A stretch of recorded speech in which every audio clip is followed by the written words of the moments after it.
56 years of hurt, from Ronaldinho lobbing Seaman in 2002, Lampard's ghost goal in 2010, semi-final misery in Russia, and of course the Euros final penalty shootout heartache. England fans had experienced it all, but now it was the time for a new crop of players to try and change their fortunes. Southgate's squad will be on the plane to Qatar with a few changes such as James, Tony, Abraham, Ward-Prowse, Chilwell, Tomori and Gomez and Sancho all getting the nod. Maddison and Trippier the notable absentees. We would kick off the tournament against Wales, fielding our strongest 11. Sterling would get the nod over Saka and Maguire would part the stones in the centre of defence. Our World Cup campaign would start off superbly with Sterling forcing an opportunity and Kane there to tap the ball in. We would then add a second with a superb through ball from Chilwell, who would find Kane, who would finish emphatically to double his tally for the game. The Welsh were truly no match for us. After superb build-up play, Jude Bellingham was able to smash the ball home to give us a 3-0 win in the opener. The team against the US would stay similar with just the one change, with Saka coming in for Mount and Foden moving into the centre. Harry Kane would continue his hot streak to give us the lead, in which he became England's all-time top goalscorer and hot on the heels of Gary Lineker's goal-scoring record. Lineker's got ready, sweating good. Poor passing and positioning meant that Josh Sargent got through on goal, however he would fail to capitalise. Big let-off for us there. The US would fail to go away, and after a long ball forward they managed to get across into Sargent, who would not make the same mistake twice and slotted the ball home comfortably to draw the game. Fuck yeah! We did however think that we got a winner through Sterling, however VAR would come to spoil our party. Ward-Prowse would then give away a stupid foul on the edge of the box with only a few minutes left.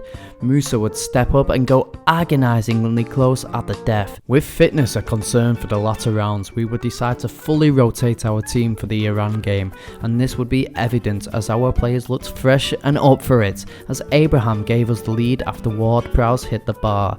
Rashford would then make an amazing run, weaving in and out of the Iranian defence and coolly finishing to put us 2 ahead.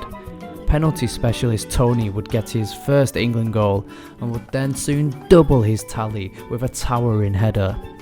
Abraham would then finish off proceedings after good work from Gomez to give us a 5-0 win and make us group winners. Both Foden and Sterling's form was concerning as they dropped consecutive clangers. They would then be dropped for the round of 16 game versus Senegal. Senegal would start well, knocking the ball around nicely until Saka made an interception and the ball was played through to Kane, who was crunched by Mendy, and with the goal at his mercy, Rashford would shit the bed. I'm stunned. Bellingham would then get caught in possession, and with the defensive line all over the place, Ismail Assar would break through, clear on goal, but his shot would go high into the stands. Ouch! After great build-up play down the right, Mount would get into a dangerous position and would square it to Kane, who was just pipped by the defender.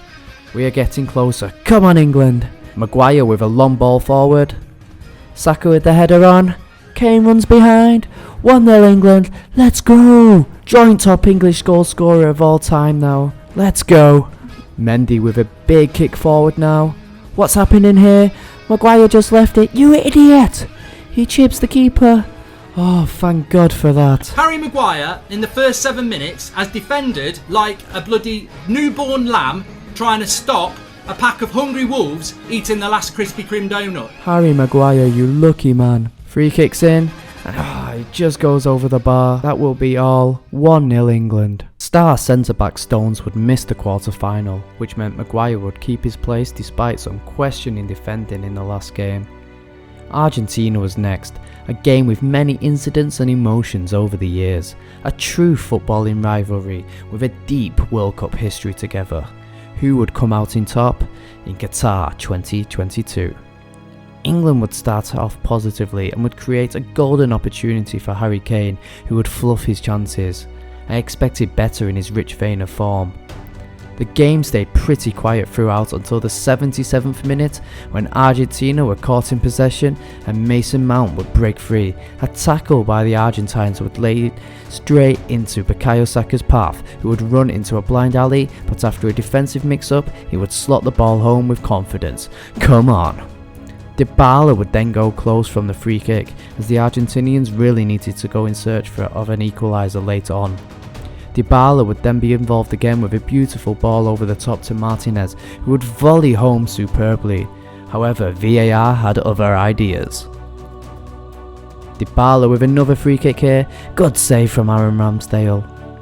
Ward-Prowse corner, Abraham header, let's go! The subs combined to give us the win. Another World Cup ends in tears for Lionel Messi. We couldn't believe our luck when Switzerland was drawn as our semi-final opponent. However, we would be without Reece James for the rest of the tournament.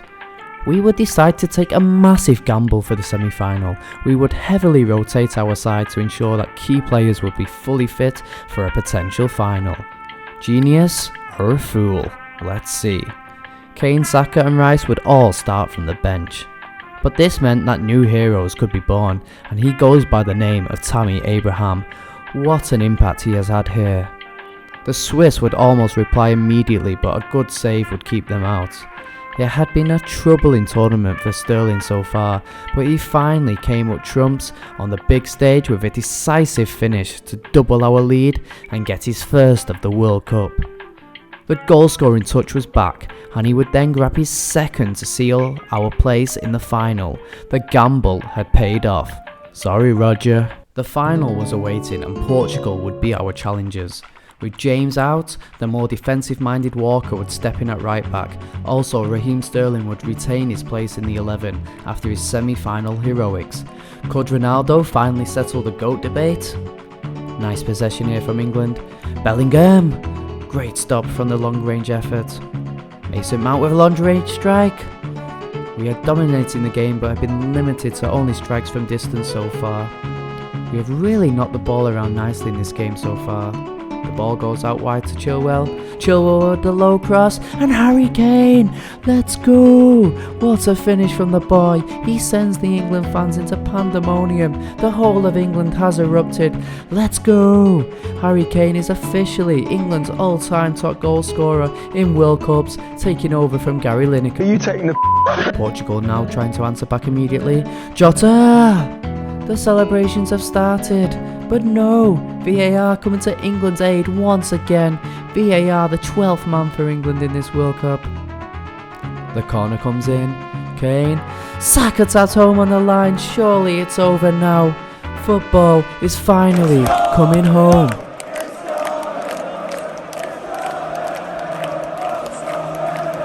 England were World Cup champions for the second time in their history. Go on, Harry son.